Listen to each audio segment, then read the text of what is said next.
बोधिताम् भगवता नारायणेन स्वयं व्यासेन ग्रथिताम् पुराणमुनिना मध्ये महाभारतम् अद्वैतामृतवर्षिणीं भगवतीम् अष्टादशाध्यायिनीम् अम्ब त्वाम् अनुसन्दधामि भगवद्गीते भवद्वेषिणीम्। वसुदेवसुतं देवं कंसचार्णूरमर्दनं देवकी परमानन्दं कृष्णं वन्दे जगद्गुरु। आज আমরা পঞ্চদশ অধ্যায় পাঠ করব। আমরা প্রথমে পড়ে নেব যেমন আমরা প্রতিদিন করি, তারপরেতে এটার উপরে আলোচনা। पंचदश अध्याय पुरुषोत्तम योग।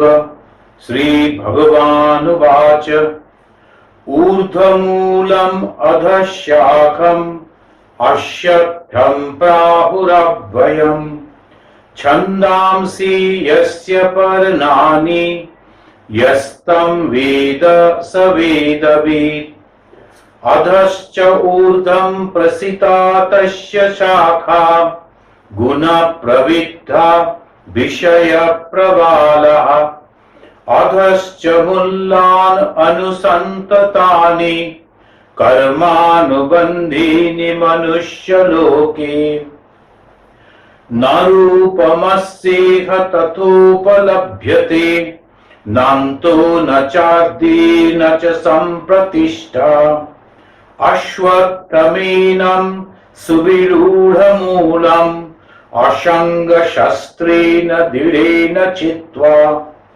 ततः पदं तत्परिमार्गितव्यम् यस्मिन् गता न निवर्तन्ति भूयः तमेव चाद्यं पुरुषं प्रपद्ये यतः प्रवृत्ति प्रसिता पुराणी निर्वाणमोहा जितसङ्गदोषा अध्यात्मनित्या वृणवित्तकामः द्वन्द्वैर्विमुक्ता सुखदुःखसङ्गैः गच्छन्तो मूढा पदमव्ययं तत् न तद्भासयते सूर्यो न शशाङ्को न पावकः यद्गत्वा न निवर्तन्ते तद्धाम परमं मम ममैवांश जीवलोके जीवभूत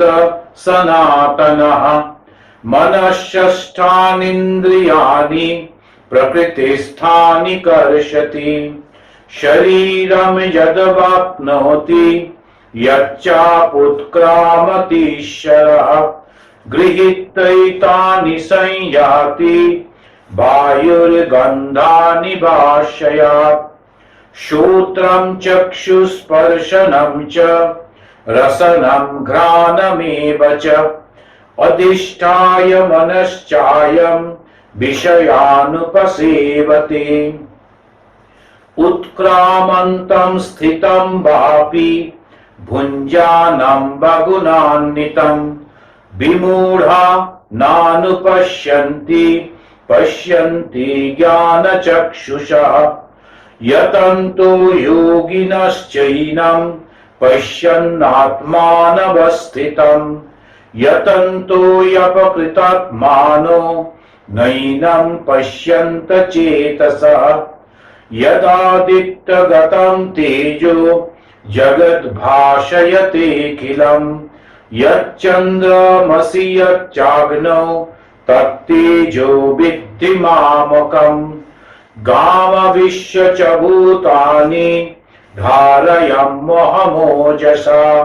पुष्णामि चौषधिः सर्वा सोमो भूत्वा रसात्मकः अहं वैश्वानरो भूत्वा प्राणिनां देहमाश्रितः प्राणापान समायुक्त पचामन्यं चतुर्विधम् सर्वस्य चाहं हृदि सन्निविष्टो मत्तः स्मृति ज्ञान अपोहनं च वेदैश्च सर्वैरहमेव विद्धो वेदान्तकृत् वेदविदेव चाहम् द्वामिमौ पुरुषौ लोके क्षरक्षाक्षर एव च क्षरः सर्वाणि भूतानि कूटस्थाक्षर उच्यते उत्तम पुरुषस्त्वन्न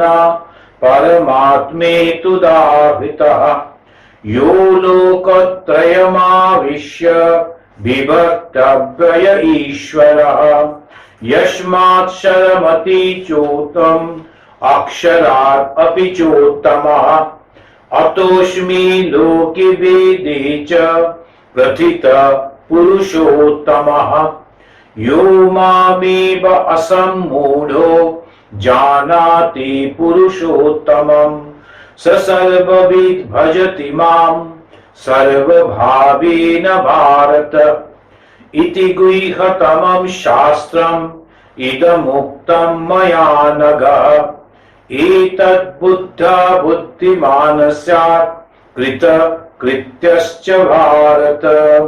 ओम तत्सदिति श्रीमद्भगवद्गीतासु उपनिषत्सु ब्रह्मविद्यायां योगशास्त्रे श्रीकृष्णार्जुन संवादे पुरुषोत्तम योग नाम पंचदश अध्याय। আজকে যে অধ্যায়টা আমরা পাঠ করছি এটার নাম হচ্ছে পুরুষোত্তম যোগ। এটা পুরুষোত্তম কেন সেইটা আমরা এই অধ্যায়ের মধ্যে দেখব, ভগবান সেটি বুঝিয়ে দিচ্ছেন।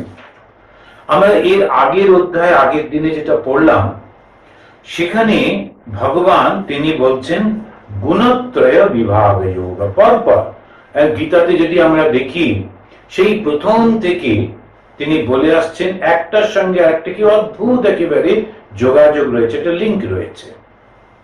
এবং করতে করতে এসে তিনি চতুর্দশ অধ্যায়ে তিনি বলছেন এই যে আমরা গুণত্রয় বিভাগ, তিনটে গুণ আছে প্রতিটি মানুষের মধ্যে, এই তিনটে গুণ থাকে সত্য রজ এবং তম।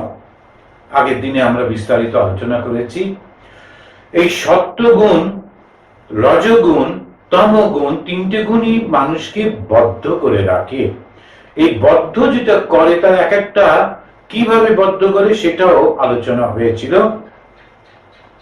তিনটে গুণই প্রতিটি মানুষের মধ্যে থাকে, কিন্তু এই সত্যগুণ যখন বেশি থাকে রজ আর তম কম, রজ যখন বেশি থাকে সত্যতম কম, তম যখন বেশি থাকে তখন অন্য দুটো কম।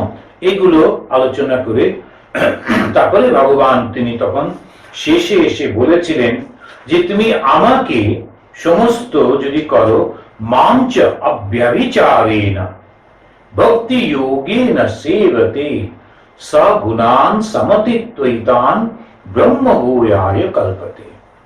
যিনি আমাকে ভক্তি করেন, এখন ভক্তি যদি করি তাহলে তো ভক্তি পথে যাব।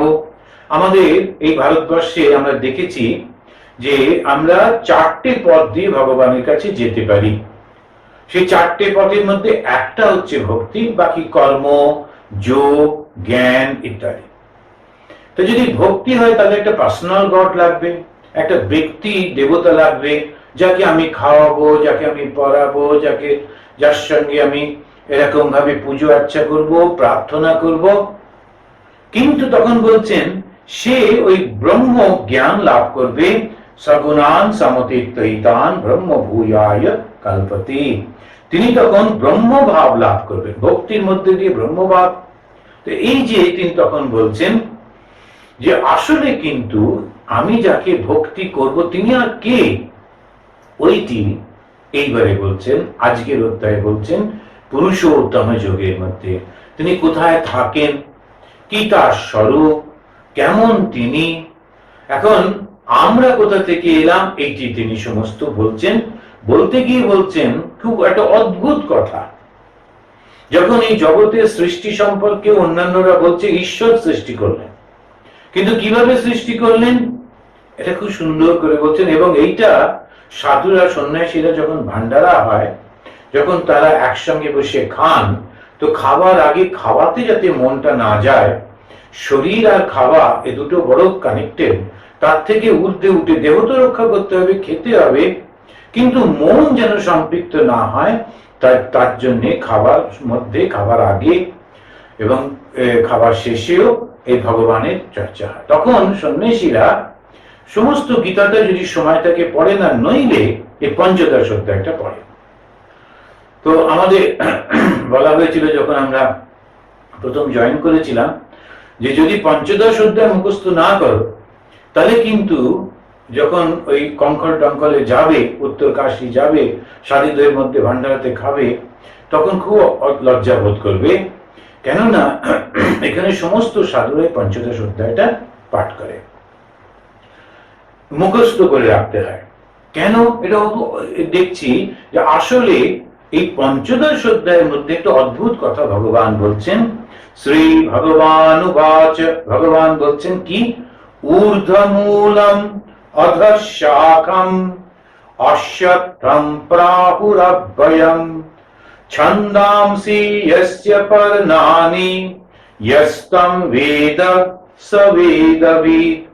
বেদবিদ তিনি হচ্ছেন, বেদকে জেনেছেন, বেদবিদ তিনি জ্ঞানী, তার আর কোনো কিছু জানার থাকে না। কি? এই গাছটাকে যদি জানতে পারে। কি গাছ? সৃষ্টির গাছ। সেই সৃষ্টি গাছটা কিরকম? এর শিকড় গুলো ঊর্ধ্ব দিকে, বাকি ডালপালা গুলো নিচের দিকে। ঊর্ধ্ব মূলম অধঃ শাখাম, সমস্ত শাখাটা নিচের দিকে। এখন এই ঊর্ধ্ব মূল মানে বলতে কি বলছেন? সৃষ্টিটা হয়েছে ঈশ্বর থেকে। বাকি এই যে জগৎটাকে দেখছি সেটা করতে গেল ঈশ্বর থেকে, কিন্তু এই জগৎটা যেন তার ডাল পাতা, এই সমস্ত অধদিকে সমস্ত শাখাগুলো। এখন এটা অব্যয়ম, অবিনাশী। এই যে যিনি, এই পত্র যেটা যস্য পর্ণানি, পর্ণ মানে পাতাগুলো, এই পাতাগুলো মানে কি? এরা হচ্ছে বেদগুলো, ঋক সাম যজু অথর্ব, মানুষের সমাজের শ্রেষ্ঠ যে জ্ঞানগুলো। মানুষের সব থেকে শ্রেষ্ঠত্ব কি? জ্ঞানে। বাকি জ্ঞানটা না থাকলে সমস্তটা অন্যদের মতো, পশু পাখিদের মতো। এই যে জ্ঞানটা, সেটা কি? ওই পাতাগুলো। কিন্তু আসল যেটি, সেটি হচ্ছে রুট, যেটা মূল, যেটা সেটা ঊর্ধ্বে রয়েছেন। এইটি যিনি জানলেন তিনি হচ্ছেন বেদবিদ। খুব সুন্দর করে এটা বলছেন, নানান রকমের ব্যাখ্যা হয়েছে। এখন এই ঊর্ধ্ব দিকে তাকে বলা হচ্ছে, এই ঊর্ধ্ব যে শাখা, এই তার মূলটা এবং শাখাগুলো। এরপরে বলতে গিয়ে বলছেন, অধশ্চ ঊর্ধ্বং প্রসিতা তস্য শাখা গুণ প্রবৃদ্ধা বিষয় প্রবালা। এটা খুব অদ্ভুত সুন্দর ভাবে তিনি এগুলো বলছেন, কিন্তু এর মধ্যে দারুণ গভীর অর্থটা রয়েছে। অধশ্চ মূল্যান অনুসন্ততানি কর্মানুবন্ধিনি মনুষ্য লোকে। এখন একটা জিনিস একটু লক্ষ্য করতে বলবো, আগেও বলেছি, আপনারা যারা অনেক দিন ধরে এই গীতা পাঠ করছেন, আমরা রামকৃষ্ণ মিশনে গীতাটা দুটো আমাদের সুরে পাঠ করি। এই ধরনের যে স্তোত্রগুলো, শ্লোকগুলো, মন্ত্রটা, তার সুরটা একটু অন্যরকম, আগেরটা একটু। ঊর্ধ্বমূলম অধঃ শাখম অশ্বত্থম প্রাহুরভ্যয়ম, এরকম বললাম। এখানে এসে অধশ্চ ঊর্ধ্বম প্রসিতা তস্য শাখা গুণ প্রবৃদ্ধা বিষয় প্রবালা। এই যে পাল্টে গেল, এটা একটু খেয়াল করলে হবে। এখন এখানে বলছেন গুণ প্রবৃদ্ধা। এই গুণ প্রবৃদ্ধা হচ্ছে গুণ সমূহ বিশেষ রূপে বৃদ্ধি প্রাপ্ত হয়েছে। কি? বিষয় প্রবালা, এই যে বিষয় রূপ যে পল্লব বিশিষ্ট। গুণ প্রবৃদ্ধ মানে এই যে গুণগুলি, সেটা কি? সত্য রজ তম, এই যে গুণগুলি, সেগুলো যেন জলসিঞ্চন করছে। একটা গাছকে বড় হতে গেলে সেটা কি করে, জল দিতে হয়, এই জন্য এটা জল দিচ্ছে, তার দ্বারা বৃদ্ধি হচ্ছে। বিষয়গুলো রূপ, রস, শব্দ, স্পর্শ, গন্ধ। বিষয় কটা? 5টা। কি কি? রূপ, রস, শব্দ, স্পর্শ আর গন্ধ। এইগুলো বিষয় প্রভালা। এটা কি করছে? এগুলো সমস্ত আমাদের বলা হচ্ছে রূপ, রসাদি। এগুলো যেন অনেক, একেবারে যে গাছটার যখন খুব কচি কচি পাতা বেরোয়, এইগুলো হচ্ছে সেইগুলো। রূপ রসগুলো রোজই নানান রকমের সব আমাদের সামনে দিচ্ছে, ওগুলো হচ্ছে যেন ওই কচি পাতাগুলো গাছটা। তা অধশ্চ ঊর্ধ্বম প্রসিতাতস্য শাখা, উপর দিকেও আছে নিচের দিকেও আছে। কিরকম? ও তার কর্ম অনুযায়ী। কখনো যদি কর্মটা ভালো হয় সে উপর দিকে যায়, কর্ম খারাপ হলে নিচের দিকে যায়। গুণ প্রবৃদ্ধা, এবং সত্য রজ তমর গুণ দিয়ে এটা যেন জল সঞ্চয় করে এটা বাড়ছে। বিষয়গুলো তার কচি কচি পাতা। অধশ্চ মূল্যান অনুসন্ততানি, এখানে বলা হলো কি, তার এই যে মূলানি, মূলগুলো নিম্ন দিকেও যায় এবং ক্রমশ ক্রমশ বিস্তারিত হচ্ছে। কিরকম? কর্মানুবন্ধিনী মনুষ্য লোকে, এখানে এই বাসনাগুলো সেই সমস্ত মূল নিচের দিকেও মানুষকে টেনে নিয়ে চলেছে। এই শাখাগুলো ঊর্ধ্বদিকে নিচের দিকে রয়েছে, অর্থাৎ কর্ম অনুসারে প্রাণী, জীব, তারা যখন নিচেতে জন্মগ্রহণ করে, একটা মানুষ, তাকে একটা সুযোগ দেওয়া হলো, কিন্তু মানুষটা মানুষ হওয়ার পর সে মানুষের বুদ্ধি যেটা সে পেল, সেটাকে নিজের স্বার্থের জন্য ব্যবহার করতে অন্যদের উপর অত্যাচার করলো, তাদেরকে ঠকালো, যত রকম নিম্ন সব গুলো করলো। ফল কি হলো? তখন তাকে আগামী আগামী জন্মেতে পশু, পাখি, কীট, পতঙ্গে যেতে হবে। এখন এটা আমরা মাঝে মাঝে বলা হয়, অনেকে হয়তো হেসে উড়িয়ে দেবেন। কিছু কিছু যারা শাস্ত্রকার আছেন তারাও বলেছেন না না, সব কিছু মানতে হবে না। কিন্তু ঋষিরা কি আমাদের ভয় দেখাবার জন্য বলছেন? যেটা সত্য সেটা বলছেন। স্বামী বিবেকানন্দ বলছেন যে তোমাকে কর্মের ফল তো ভোগ করতেই হবে। যে সৎকর্মের ফল ভালো, অসৎকর্মের ফল কষ্ট। এই জন্যই আমাদের ভালো কর্ম করা দরকার। পুলিশের ভয়ে, সমাজের ভয়ে ভালো কাজ করতে হবে তা না। What is the basis of morality? Why should I be moral? আমি কেন মরালিটিটা প্র্যাকটিস করব? আমারই কল্যাণের জন্য, তা না হলে এই নিম্ন গতিতে জন্ম হবে। তাই বলছেন এই যে কর্মের ফল ঊর্ধ্ব দিকেও যায়, নিচের দিকেও যায়, তোমার কর্ম অনুযায়ী এগুলো হবে।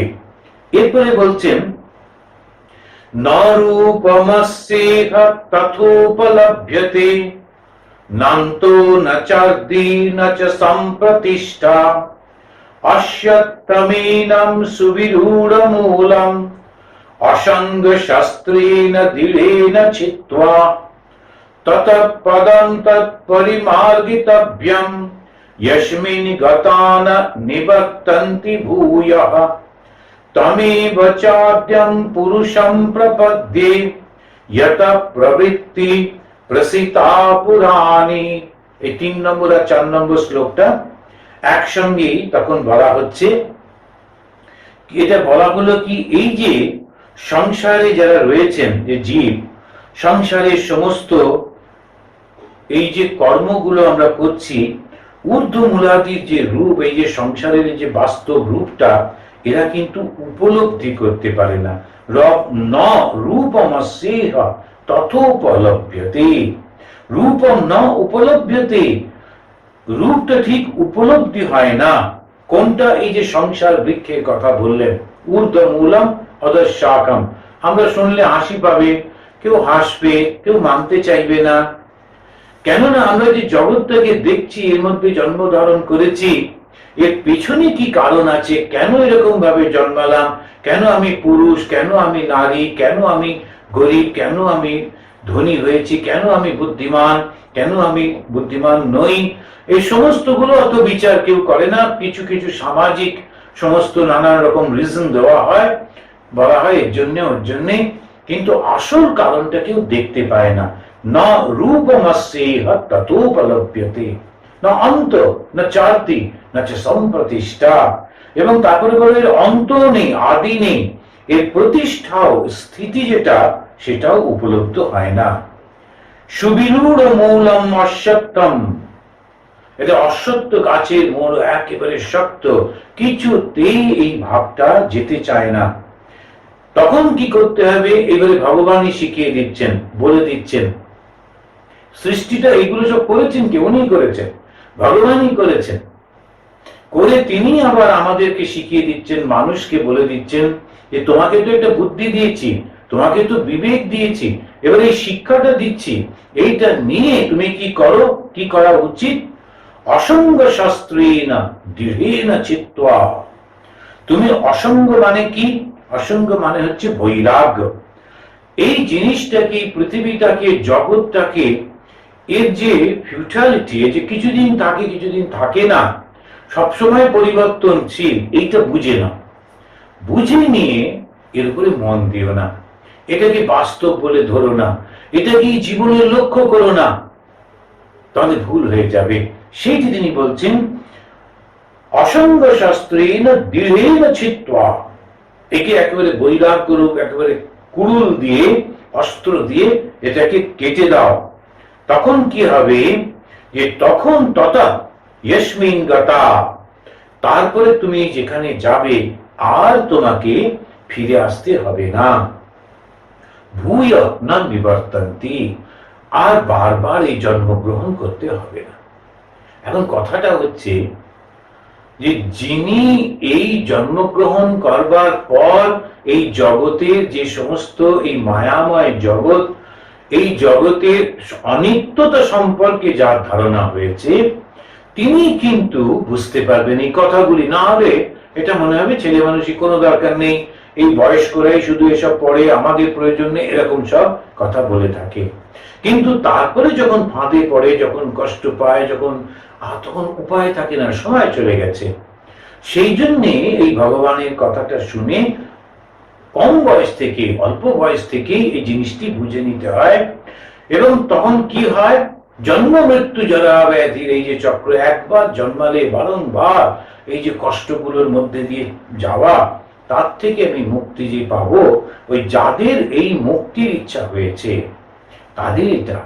তাই ভগবান বলছেন এই মুক্তির ইচ্ছাটাও সকলের হয় না। তো এই মুক্তির ইচ্ছা কিভাবে হয়? তখন বলছেন যে ভীষণ কষ্ট। আচার্য শঙ্কর বলছেন এই তিনটে জিনিস, মানুষের জন্ম, মুক্তির ইচ্ছা এবং মহাপুরুষের সংশ্রয়, এই তিনটি ভীষণ কঠিন।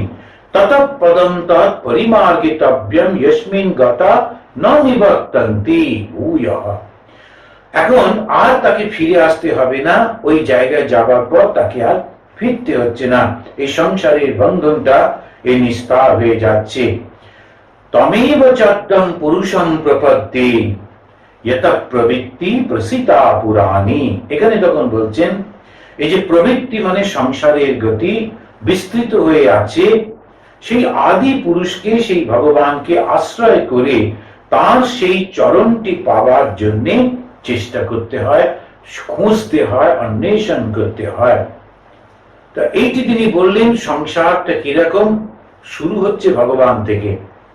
তিনি কি করেছেন? এই নিচেতে সমস্ত শাখা প্রশাখা গুলো বিস্তারিত করে দিয়েছেন।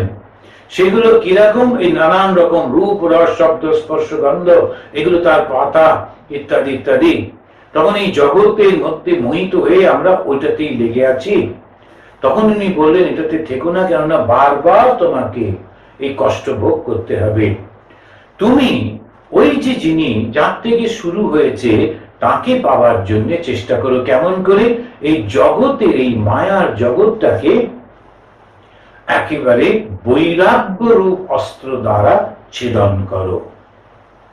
নির্মাণ মোহা জিত সঙ্গ দোষা অধ্যাত্ম নিত্যা বৃন্নবৃত্ত কামঃ দ্বন্দ্বে বিমুক্তা সুখ দুঃখ সঙ্গে গচ্ছন্ত মূঢ়া পদমব্যয়ম তৎ।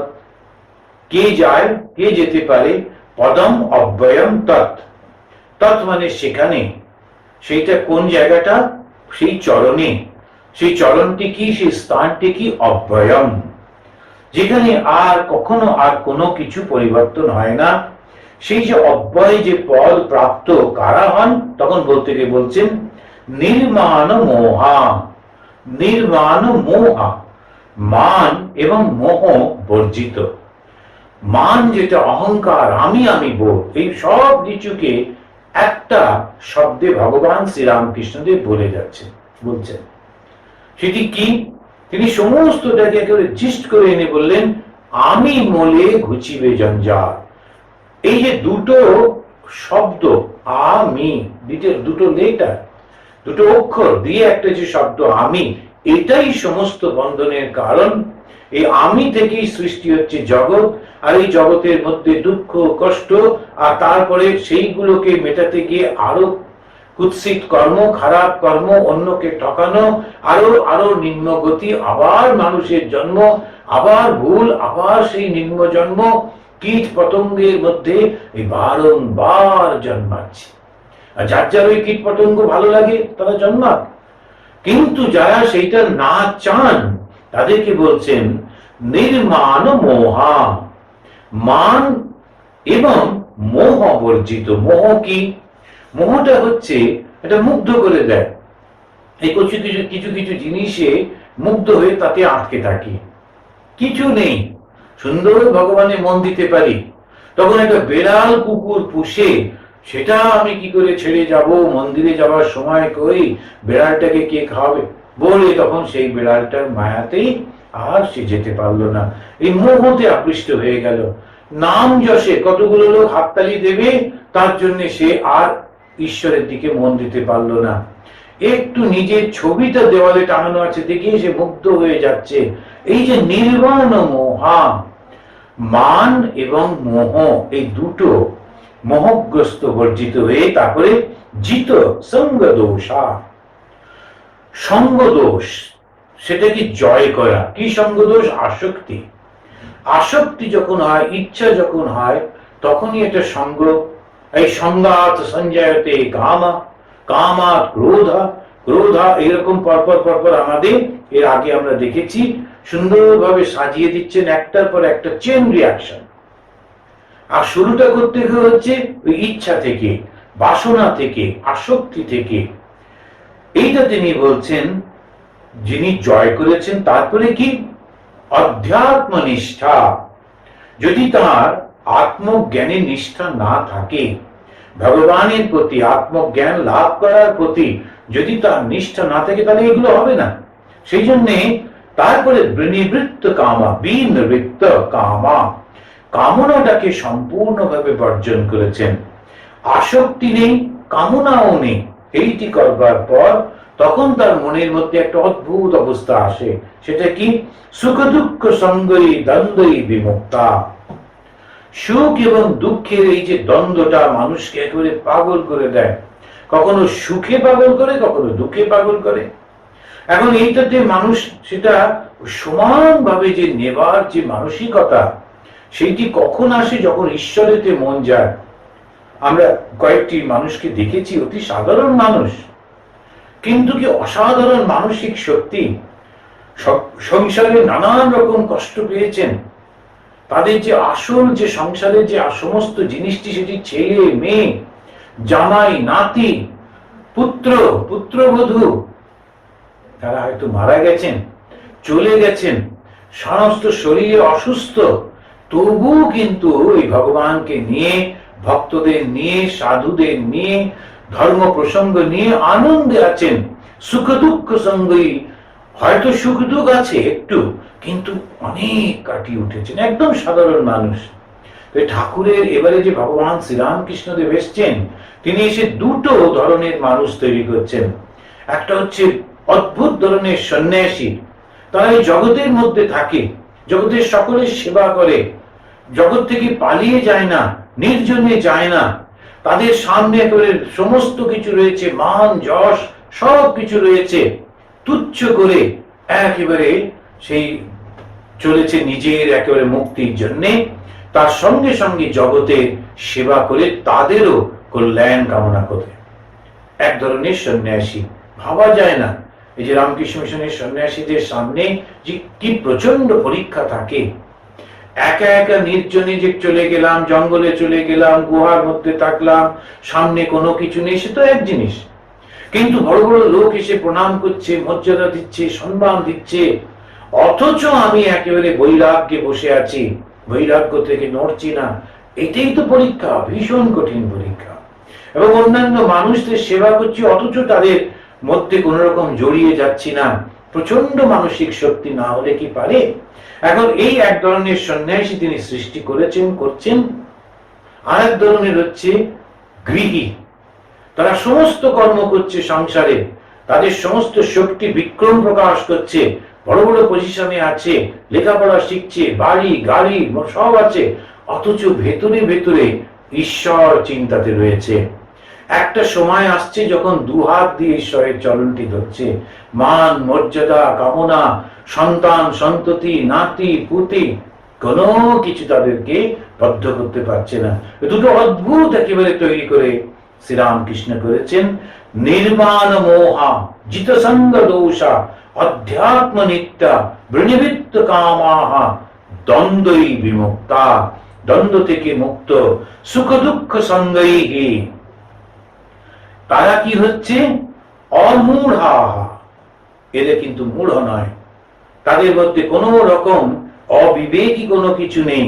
তারাই কিন্তু পদম অব্যয়ম তারা লাভ করতে পারছে, সেইখানে পৌঁছে যাচ্ছে। কোন জায়গায়? বর্ণনা করতে গিয়ে একটা অদ্ভুত কথা বলছেন।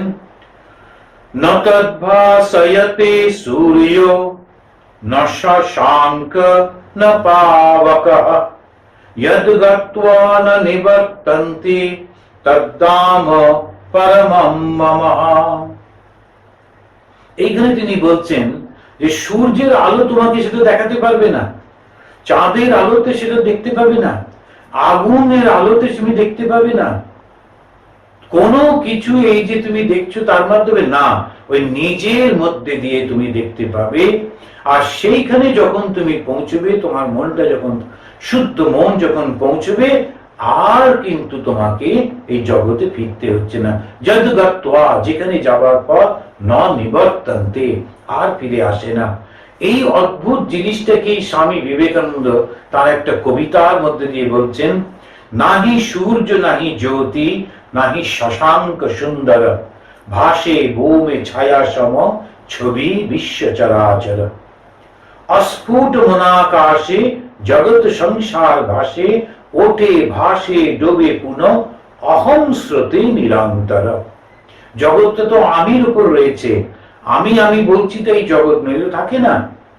তারপরে বলছেন ধীরে ধীরে ছায়া দল মহালয়ে প্রবেশিল, বহে মাত্র আমি আমি, সে ধারাও অনুক্ষণ, সেই ধারাও বদ্ধ হলো, শূন্যে শূন্য মিলাইল, অবাং মনুষ্য গোচরম, বোঝে প্রাণ বোঝে যা। অবাং মনুষ্য গোচরম, মন সেখানে বুঝতে পারে না, বাক্য সেখানে প্রকাশ করতে পারে না, শুধু ওই হৃদয়ের মধ্যে বোঝে প্রাণ বোঝে যা। বিবেকানন্দ তিনি শ্রীরামকৃষ্ণের শ্রেষ্ঠ সন্তান। এই যে জ্ঞানটার কথা বলা হচ্ছে, সেটি উপলব্ধি ছাড়া মুখে ব্যাখ্যা করা যায় না। তাই ভগবান শ্রীরামকৃষ্ণ দেব তিনি বিদ্যাসাগর মশাইয়ের কাছে গিয়ে বলছেন, ব্রহ্ম এটা এটো হয়নি। অর্থাৎ ব্রহ্ম জ্ঞান অনুভব করতে হয়, এটা ব্যাখ্যা করা যায় না। জীব দিয়ে সেটা কোনোদিন কেউ বলতে পারেননি, তাই এটো হয়নি। ওইখানেতে পৌঁছে যাওয়া যাবে। এরপরে তিনি বলছেন যে কে পৌঁছবে? এইভাবে মজাটা দেখুন। এই যে আমরা, এই যে জীব জগৎ, এটা কারা? তখন তিনি বলছেন মমই বাংশ জীব লোকে জীবভূত সনাতনঃ মনঃষ্ঠানি ইন্দ্রিয়ানি প্রকৃতি স্থানি কর্ষতি। এখানে এই জীবের স্বরূপটা তিনি পরপর বলে যাচ্ছেন। শরীরম যদবাপ্নোতি यच्चपुत्क्रामतीश्वर गृहीत्वैतानि संयाति বায়ুর গন্ধ নিবাসয়া। এরকম একেবারে 11 নম্বর শ্লোক পর্যন্ত তিনি জীবের, আমাদের স্বরূপটা বলছেন, অত্যন্ত গুরুত্বপূর্ণ। তাই সাধুরা প্রথমে এইটাই মুখস্থ করে নেন। গীতার 18টা অধ্যায়ের মধ্যে এই পঞ্চদশ অধ্যায়টা সেটা প্রথমে মুখস্থ করেন। তখন আমি কে, ঈশ্বর কি, আমার সঙ্গে ঈশ্বরের সম্পর্কটা কি বোঝা যায়। ভগবান শ্রীরামকৃষ্ণদেব স্বয়ং ঈশ্বর, তা তিনি বলছেন, দেখ তোদের বেশি কিছু করতে হবে না, আমি কে, ঈশ্বর কে, ভগবান শ্রীরামকৃষ্ণ কে, তোরা কারা এবং তোদের সঙ্গে আমার সম্পর্কটা কি, শুধু এটুকু জানলেই হবে। এই তো সেটা বলছেন। আমি অর্থাৎ ঈশ্বর তিনি কে, একটু আগে তিনি বললেন যে তার থেকে এই জগৎ সৃষ্টি হয়েছে। আর আমরা কারা, তখন বলছেন এই জগতে আমরা যারা বারংবার জন্ম মৃত্যু চক্রের মধ্যে ঘুরছি, কষ্ট পাচ্ছি, এরা আসলে কারা, ওই ভগবানই, তারই অংশ। একজন ঠাকুরকে বলছেন এই ভগবান এই জগৎটা সৃষ্টি করলেনই বা কেন, করে মানুষকে এরকম ভাবে কষ্ট দিচ্ছেনই বা কেন? তো এটা তার ঠাকুর বললেন এটা তার লীলা, এটা তার খেলা। তার খেলা, আমাদের যে প্রাণ যায়। তখন ঠাকুর বলছেন তুমি কে, এই তোমার, তুমি কে, আমি কে, জীব কে? তার উত্তর দিতে গিয়ে বলছেন জীব হচ্ছে আমার সনাতন অংশ। মমই বাংশ জীব লোকে জীবভূত সনাতনা মনঃষ্ঠানি ইন্দ্রিয়ানি প্রকৃতি স্থানি কর্ষতি। এখন এইটা আমরা একটা দেখব, সনাতন ধর্মে, হিন্দু ধর্মের একটা অদ্ভুত জিনিস হচ্ছে জন্মান্তরবাদ। অনেকে মানুক না মানুক, কিন্তু এখানে যেটা বলা হচ্ছে এই জন্মান্তরটা কি, মানুষের এই কিরকম ভাবে হচ্ছে। এখানে জীব এবং ব্রহ্মে অভেদ, ঈশ্বর এবং জীব অভেদ, সেটা তিনি বলছেন। আমারই সনাতন অংশ এই জীব প্রকৃতিতে সে মন ও 5টা ইন্দ্রিয়কে সংসারে অর্থাৎ এই কর্মভূমিতে আকর্ষণ করে থাকে। তাহলে আমরা কারা? মন এবং 5টা ইন্দ্রিয়। এইখানে জীব আমার সনাতন অংশ। এইটাতে বিভিন্ন রকমের মতবাদ সৃষ্টি হয়েছে। বেদান্তবাদীরা বললেন যে যিনি অখণ্ড তার খণ্ড হবে কি করে? তো অংশ যখন বলা হলো তার মানেটা কি?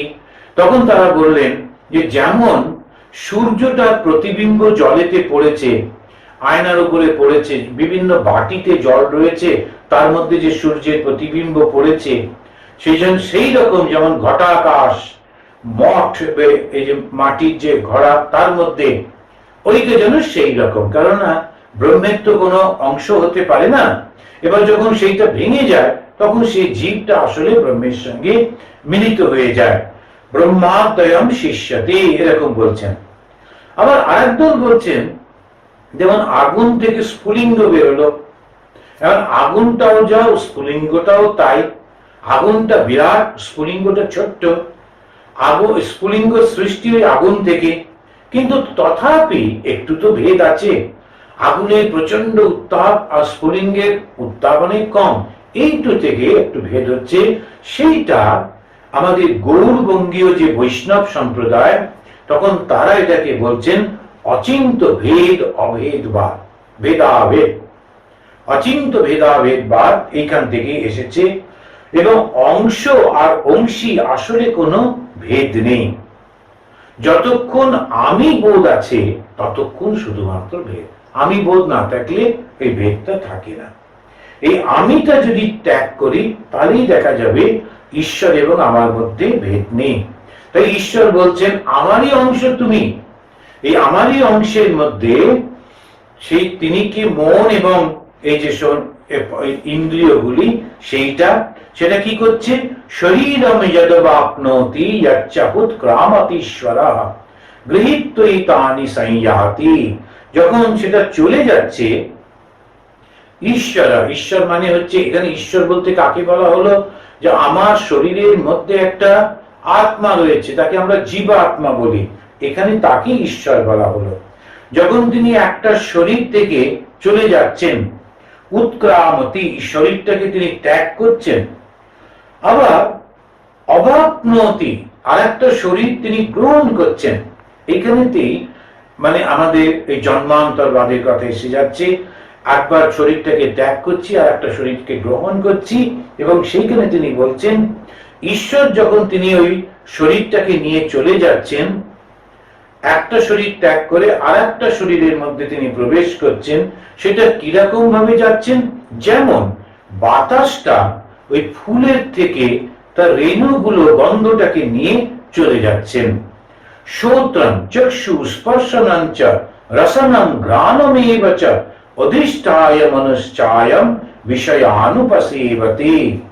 এখন এই যে জীব, তার শ্রোত্রম মানে কর্ণ, চক্ষু স্পর্শনম মানে হচ্ছে চোখ এবং তার ত্বক, রস মানে রসনম মানে জিহ্বা, ঘ্রাণ নাসিকা, মন ইত্যাদি এই সমস্ত বিষয়গুলো ভোগ করছে। পঞ্চ জ্ঞানেন্দ্রিয় চক্ষু কর্ণ নাসিকা জিহ্বা ত্বক।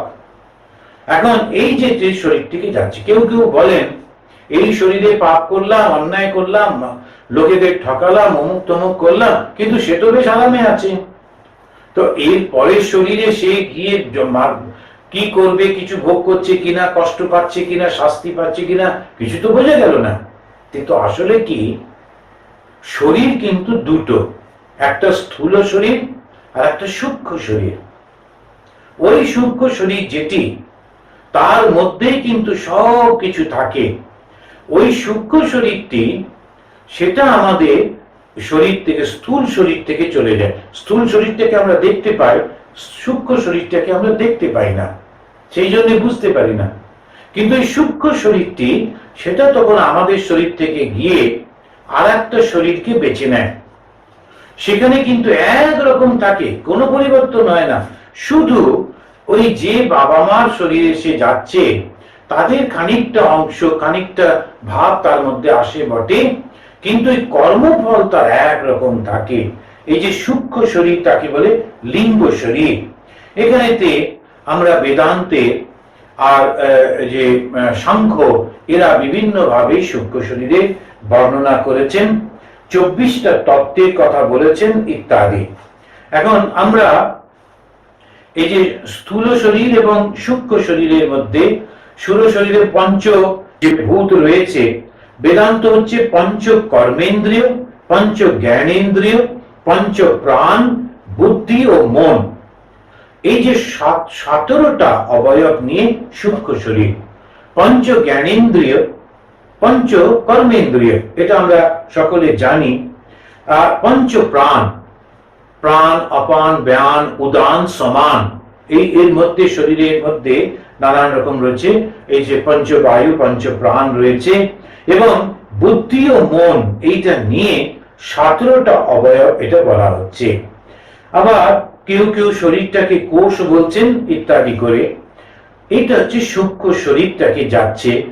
উৎক্রামন্তম স্থিতম বাপি ভুঞ্জানাম বা গুণান্বিতম বিমূঢ়া নানুপশ্যন্তি পশ্যন্তি জ্ঞান চক্ষুষঃ। মৃত্যুর সময় এই পঞ্চভূতাত্মক শরীরটা নষ্ট হয়ে যায়, কিন্তু সূক্ষ্ম শরীর সে জীব থেকে বেরিয়ে তার কর্মফল অনুযায়ী নতুন শরীর ধারণ করে। সেইটা জ্ঞান চক্ষুষা দেখতে পায়, অন্যরা দেখতে পান না। ঠাকুরের ভাইপো অক্ষয় মারা যাচ্ছে, এবং ঠাকুর সেই মৃতদেহের পাশে দাঁড়িয়ে আনন্দ করছেন। অন্যরা খুব অবাক, ভাগ্নে হৃদয়টাকে মানা করছেন যে মামা এটা কি করছো, ও মারা যাচ্ছে, তুমি আনন্দ প্রকাশ করছো। ঠাকুর তার জ্ঞান চক্ষু, শ্রীরামকৃষ্ণ, তিনি বলছেন আমি যে দেখলাম ওই সূক্ষ্ম শরীরটা একেবারে একটা তরোয়াল যেন খাপ থেকে বেরোচ্ছে, এরকম ভাবে সে মুক্ত হয়ে চলে যাচ্ছে। পশ্যন্তি জ্ঞান চক্ষুষা। এই যে যখন সেটা উৎক্রামণ করে চলে যাচ্ছে, তার নিজের অবস্থা অনুযায়ী গুণযুক্ত সেইটা চলে যাচ্ছে, এবং বিষয়িক সমস্ত ভোগ করবে, একটা শরীর থেকে আর একটা শরীরে চলে যাচ্ছে, অন্যরা দেখতে পায় না। যতন্ত যোগিনাশ্চৈনম পশ্যন্ত আত্মানবস্থিতম যতন্ত অপ্রকৃতাত্মান নৈনাম পশ্যন্ত চেতসা। আবার ওই কথাটি বলছেন যে যত্নশীল যে যোগী যারা, আত্মাতে যারা অবস্থিত রয়েছেন, তারাই এটা দেখতে পান। যতন্তপি যত্ন করিলেও অকৃতাত্মনঃ অর্থাৎ অবিশুদ্ধ চিত্ত অজিতেন্দ্রিয় পুরুষ তারা কিন্তু এটা দেখতে পায় না। চেষ্টা করছি দেখবার, কিন্তু মানুষ এটা দেখতে পায় না। কেন? কেন তার মনের মধ্যে আমি বোধ রয়েছে। এই যে আমাদের আসলে শুদ্ধতা কি, অশুদ্ধ আর অশুদ্ধ মধ্যে কি? অশুদ্ধ হচ্ছে যখন আমার মধ্যে স্বার্থবোধ থাকে, আমি বোধ থাকে, অহংকার থাকে, ইচ্ছা কামনা থাকে, তখন অশুদ্ধ। সেই মনটা কিন্তু এটা দেখতে পায় না। ইয়াদিত্যগতং তেজো জগৎ ভাসয়তে কিলং যচন্দ্রমসি যচ্চাগ্নৌ তত্তেজ বিদ্ধি মামকম। এখন এইখানে ভগবান তিনি বলে দিলেন যে জীবটা কি? ওনারই অংশ। এখন সেই জীবটি কি করে সে এই জগতে আসে? তার একটা শরীর থাকে, স্থূল শরীর, আর থাকে সূক্ষ্ম শরীর, অন্নময় কোষ, যেটা বলে স্থূল শরীর, এই যেটা আমরা দেখছি। আর ওই 18টি অবয়ব বলা হলো, ওটা হচ্ছে সূক্ষ্ম শরীর। এই সূক্ষ্ম শরীর তো আমি শরীর, ওই শরীরেই ভোগ করতে হবে। হয়তো এই যে স্থূল শরীরটা ভোগ না করেও ওই সূক্ষ্ম শরীর কিন্তু বারবার ভোগ করতে করতে ঘুরছে, কষ্ট পাচ্ছে বা আনন্দ পাচ্ছে বা মুক্ত হয়ে যাচ্ছে। এইটা বলবার পর তিনি তখন বললেন, ওটা আসে আমাদের শিক্ষা দিচ্ছেন, তুমি যদি ভালো কর্ম করো তখন কিন্তু তোমার এই সূক্ষ্ম শরীরটা শুদ্ধ হতে হতে আস্তে আস্তে একটু আগে আমরা দেখলাম আমরা ঈশ্বরের মধ্যে মিলিয়ে যাব। একটা জলবিন্দু ছিল সমুদ্র পড়ে, সে সমুদ্র হয়ে যাবে। এবার আবার তিনি নিজের সম্পর্কে বলতে গিয়ে বলছেন যে এই যে তুমি দেখছো সূর্য, এই তেজ, এই যে অখিল জগৎ, এই যে চন্দ্র, এই যে অগ্নি, এই সমস্ত কিন্তু আমার থেকেই জানবে। এর আগে যেমন আমরা দেখেছি ভগবান আবার রিপিট করছেন, আবার বুঝিয়ে দিচ্ছেন, আবার বলছেন এই সমস্ত কিছু তিনি আমার থেকেই পাবে। আমি এই পৃথিবীতে প্রবিষ্ট হয়ে রয়েছি। গামা বিশ্বচ ভূতানি ধারায়ম্মহমো যশঃ পুষ্ণামি চৌষধি সর্বা সোম ভূত্বা রসাত্মকঃ অহম বৈশ্বানরো ভূত্বা প্রাণিনাম দেহমাশ্রিতঃ প্রাণাপান সমাযুক্ত পচমন্নম চতুর্বিধম। এখানে বলছেন যে আমি পৃথিবীতে অনুপ্রাবিষ্ট হয়েছি। গামা আবিশ্য, গাম মানে পৃথিবীতে, আবিশ্য মানে প্রবিষ্ট হয়েছে। এখন এই যে পৃথিবীটা যেটা আমরা দেখছি, সমস্ত পৃথিবী কিন্তু ওই ভগবানই স্বয়ং। সেই জন্য হিন্দুরা যখন প্রথম চাষ করতে যায়, মাটিতে নাঙল লাগাবার আগে পুজো করে নেয়। যখন সে গাছ কাটতে যায়, গাছটি কাটার আগে ওই গাছটাকে পুজো করে নেয়। কেননা এই প্রত্যেকটির মধ্যে ঈশ্বর রয়েছেন। এখন এই বোধটা থেকে তাকে পুজো করবার পর এলো সে জাগতিক কর্মটি করছে। গামা বিশ্ব চভূতানি ধারায়ম্মহমো যশঃ, এই সমস্ত কিছু আমি ধরে রেখে দিয়েছি। তখন তিনি বলছেন যে ভূতগণকে, প্রাণীগণকে যে বাঁচিয়ে রেখেছি, ধারণ করে রেখেছি, এটা আমি রসাত্মক। সমস্ত ঔষধি যে দেখছি, গাছপালা ইত্যাদি, এই সমস্ত আমি পুষ্ট করে রেখেছি। এখন এই যে জিনিসটি হিন্দুদের মধ্যে রয়েছে, এই 1 জানুয়ারিতে আমি তখন আন্দামানে ছিলাম। একটা জাহাজে করে আমরা কাচাল বলে একটি দ্বীপে গেছিলাম। আন্দামান দ্বীপটি প্রায় 200টা দ্বীপের সমন্বয়, আন্দামান নিকোবর দ্বীপপুঞ্জ। সেখানে কাচাল বলে একটি দ্বীপ আছে। তো প্রথম যখন সূর্য ওঠে তার প্রথম রশ্মিটা ওই কাচাল দ্বীপে এসে পড়ে। তাই একটা জাহাজ নিয়ে গভর্নর সাহেব আমাকে একটু পছন্দ করতেন, আমাকে নিয়ে গেলেন। নিয়ে গিয়ে আমরা প্রথম দাঁড়ালাম। তারপরে একেবারে sunrise on the 1 January of 2000 সে তখন এসে কাচালে পড়ছে ইত্যাদি, সবাই নানা রকম করছে। আমি একটা কোনায় দাঁড়িয়ে একটু গঙ্গা জল নিয়ে গেছিলাম। সে বিশাল সমুদ্র, একদম সূর্যটা উঠছে, ওই বিশালতার মধ্যে একটা আনন্দে ডুবে আমি একটু পুজো করছিলাম সূর্যে। CNN, এই আমেরিকান যে একটা টিভি চ্যানেল, সেই CNN তারা এসে আমাকে বলল আপনার ইন্টারভিউ নেব। আমি বললাম এত বড় বড় লোকেরা রয়েছে এখানে, গভর্নর সাহেব রয়েছেন, নেভির সব অফিসাররা রয়েছে, আমাকে কেন? বলে না, এরা তো সব, এটা একটা ফেনোমেনা, একটা ঘটনা, 100 বছর পরে এটা আবার ঘটবে, আমরা কেউ থাকবো না, so we are just witnessing the phenomena. কিন্তু আপনি পুজো করছেন কেন? সূর্য তো একটা স্টার মাত্র, এটাকে আপনি পুজো করলেন কেন? এটা আমরা জানতে চাইছি। তখন আমি আমার বুদ্ধি যেটুকু বুঝেছিলাম আমি বললাম যে দেখুন, যে যদি কেউ এক গ্লাস জল তৃষ্ণার সময় দেয়, আমরা কি বলি না তোমাকে ধন্যবাদ, আমরা কৃতজ্ঞ থাকি না? যখন আমি ক্ষুধার্ত তখন যদি কেউ আমাকে খাদ্য দেয়, অসুস্থ তখন যদি কেউ ওষুধ দেয়, যদি কেউ সাহায্য করে কোনোভাবে, তখন কি আমরা কৃতজ্ঞ থাকি না? নিশ্চয়ই থাকি। এই সূর্যটা সে আছে বলে আমরা সমস্ত সব কয়েক বেঁচে আছি, যা কিছু দেখছি সব বেঁচে আছে সূর্যটার জন্য। জানি ওটা একটা জাস্ট স্টার, একটা তারা, কিন্তু সে কর্মটি করছে তার জন্য বেঁচে আছে। হিন্দু হচ্ছে কৃতজ্ঞ, সেই জন্য সে সূর্যকে সব থেকে বড় সম্মান দিচ্ছে, দেবতার সম্মান দিচ্ছে এবং কৃতজ্ঞতা প্রকাশ করছে। রোজ সকালে আমরা সূর্যকে প্রণাম করি, ওই জন্যই আমরা নদী পুজো করি, সমুদ্র পুজো করি, গাছ পুজো করি, পশু পাখি পুজো করি। আমরা জানি না, সব জানি, কিন্তু ওর মধ্যে দিয়ে যে আমার উপকারটি হচ্ছে, ওই জন্য তাকে আমরা পুজো করি। আর ওর মধ্যে ঈশ্বর আছেন, প্রত্যেকে সে ঈশ্বরের শক্তি প্রকাশ হচ্ছে, এটা আমরা বিশ্বাস করি, এই জন্য আমরা করি।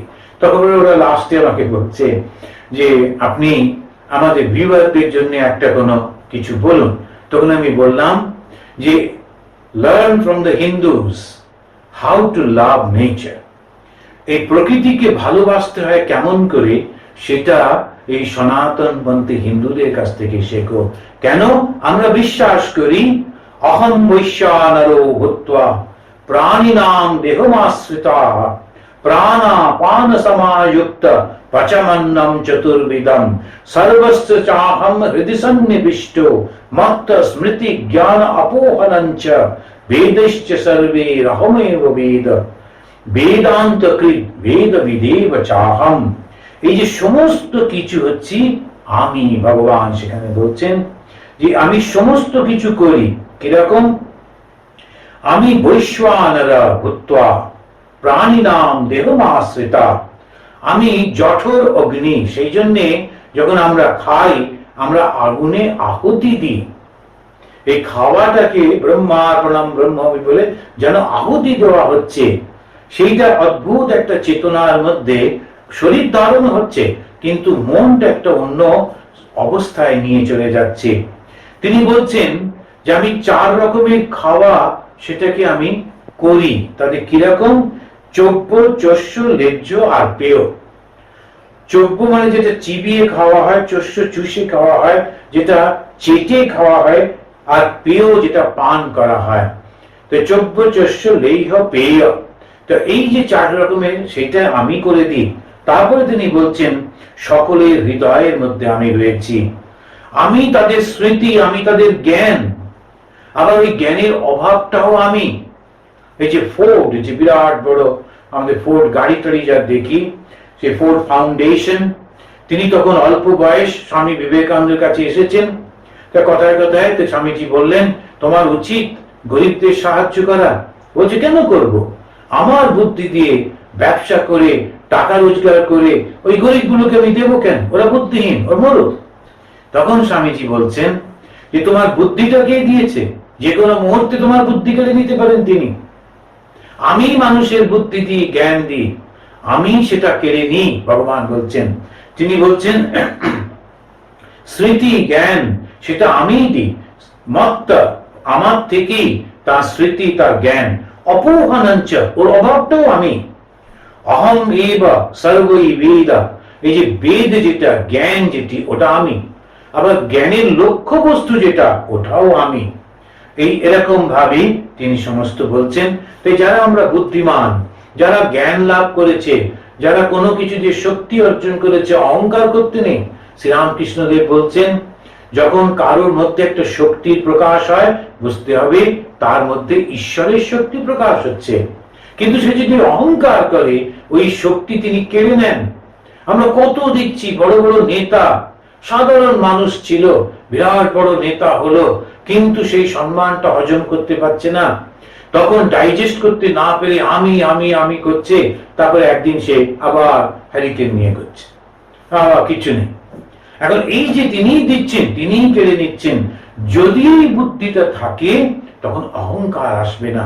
প্রভু আমাকে দিয়েছেন এই জ্ঞান, এই শক্তি, এই বুদ্ধি, এইটা দিয়ে আমি যতটা পারবো তারই অন্যান্য যে রূপগুলো আছে, ওই যে অজ্ঞানী মানুষগুলো, ওই যে অশিক্ষিত মানুষগুলো, ওই যে ক্ষুধার্ত মানুষগুলো, নিপীড়িত মানুষগুলো, ওদেরকে আমি সেবা করব। প্রভু জ্ঞানী, ঈশ্বর জ্ঞানী।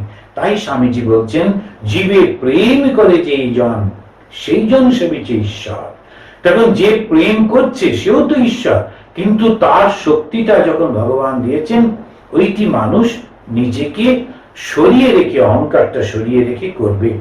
দ্বামিমৌ পুরুষো লোকে সরা অক্ষরা এব চ, সরা সর্বাণি ভূতানি কূটস্থ অক্ষর উচ্যতে। আমরা এর আগে আগে এটা পড়েছি যে সরা এবং অক্ষরা, এটাও এরপরে তিনি বলছেন সরাটা কি এবং অক্ষরটা কি। তখন বলছেন সরা এবং অক্ষরা, এখানে যেটা কখনো পরিবর্তন হচ্ছে না সেটা আমি, আবার যেটা পরিবর্তন হচ্ছে এই যে জগৎ, পৃথিবী, প্রকৃতি, ওটাও আমি। এই দুটো বলবার পর বলছেন উত্তম পুরুষস্তন্ন পরমাত্মে তুদাহৃতঃ ইয়ো লোকত্রয়মাবিশ্য বিভক্তব্যয় ঈশ্বরঃ। কিন্তু একটা উত্তম পুরুষও আছে, পরমাত্মা বলে তিনি কথিত হন। ঈশ্বর তিনি অব্যয়, তিনি নির্বিকার। ত্রয়োলোক, তিনটে যে লোক আছে তাতে তিনি প্রবিষ্ট হয়ে তাদেরকে তিনি পালন করেন। যস্মাৎক্ষরমতীতোহম অক্ষরাৎ অপি চোত্তমঃ অতোস্মি লোকে বেদে চ প্রকৃতঃ পুরুষোত্তমঃ। এই পুরুষোত্তম, এই যে আমরা অধ্যায়টা পাঠ করছি পুরুষোত্তম, তখন ভগবান নিজেই বলেন আমি হচ্ছি পুরুষোত্তম। কেন? সরা আমি, অক্ষর আমি, তার উপর আমি। এই যে আমি যে সমস্ত পৃথিবীটা যেটা দেখছো সেটা আমি, আবার যেটা কূটস্থ ওটাও আমি। তাহলে কি আমি শেষ হয়ে গেলাম? না, এর পরেও আমি আছি। তাই ভগবান শ্রীরামকৃষ্ণদেব বলছেন ইতি করা যায় না। হস্যই তয় হস্যে, চিঠিটা লেখার শেষে আর কিছু লেখার নেই, তখন আমরা লিখি ইতি, মানে শেষ। এই ভগবানের ইতি করা যায় না, ব্রহ্মের ইতি করা যায় না। তিনি হচ্ছেন পুরুষোত্তম। যেহেতু আমি সরামতি, এই যে সরা এরও অতীত, অক্ষরাদপি উত্তম, অক্ষর থেকেও উত্তম। অত এই জন্য লোকে, পুরাণে, বেদে আমাকে পুরুষোত্তম বলে। সরা এবং অক্ষরের অতীত হচ্ছেন এই পুরুষ। এইটা পড়বার পর আমরা দেখছি এর উপরে বিরাট আলোচনা সমস্ত আছে, সরা অক্ষরের উপরে এবং পুরুষোত্তম। এরপরে ভগবান বলছেন ইয়ো মামি অসম্মূঢ় জানাতি পুরুষোত্তমম স সর্ববিদ ভজতি মাম সর্বভাবেন ভারত। এখন এই ভগবান এখানে শেষ হয়ে গেছেন।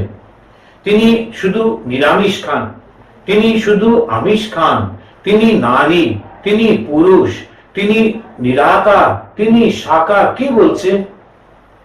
যে বলছে বুঝতে হবে সে কিন্তু তাকে ক্ষুদ্র করে ফেলেছে, সে বুঝতে পারেনি। তাই ভগবান এইখানেতে এই পঞ্চদশ অধ্যায়ে 19 নম্বর শ্লোকে বলছেন হে ভারত ইয়া এনম অসম্মূঢ় মোহহীন হয়ে পুরুষোত্তম মাম জানাতি। আমি সরা, আমি অক্ষরা, আমি তারও বাড়া। আমাকে এইভাবে যিনি জানেন এবং আমাকে ভজনা করেন, তিনি কিন্তু ঠিক ঠিক মোহমুক্ত হয়ে আমাকে ভজনা করতে পারেন। তিনি সর্বজ্ঞ হন, এই সমস্ত কিছু তিনি জানতে পারছেন। তাই ভগবান শ্রীরামকৃষ্ণদেব বলছেন যে এর ইতি করা যায় না। জ্ঞান সমুদ্রে একটা আঁচলা তুলে শুধু পান করেছিলেন। এখন এই যে কথাটা তিনি কেন বলছেন, ঈশ্বর সম্পর্কে পরিপূর্ণতা কেউ বলতে পারেন না বলেই ভগবান বলছেন ইতি গুহ্যতমম শাস্ত্রম, একেবারে সূক্ষ্মাতি সূক্ষ্ম, সব থেকে গোপনীয় যেটা সেইটি তোমাকে বললাম। ইদম উক্তম ময়া অনঘ। অনঘ মানে যিনি পাপ করেননি, সেই একেবারে নিষ্পাপ অর্জুনকে সম্বোধন করে বলছেন। সবাই এটা বুঝতে পারবে না, সবাইকে আমি বলি না। এতদ বুদ্ধা বুদ্ধিমানসা কৃতা কৃত্যশ্চ ভারত। এইটি বুঝে তুমি কৃতকৃত্য হও। এই পঞ্চদশ অধ্যায় আমরা পাঠ করলাম। এর পরের দিন আবার আমরা আরেকটি অধ্যায় করব।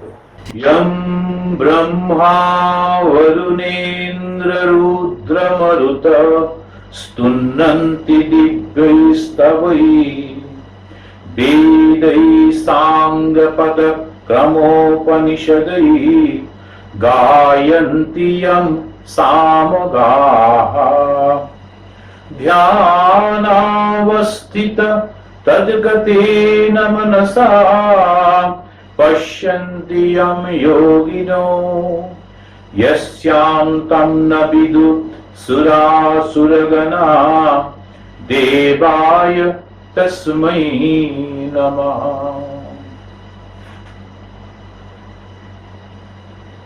ॐ शान्ति शान्ति शान्ति। हरिः ओम तत्सत्। श्री रामकृष्ण अर्पणमस्तु।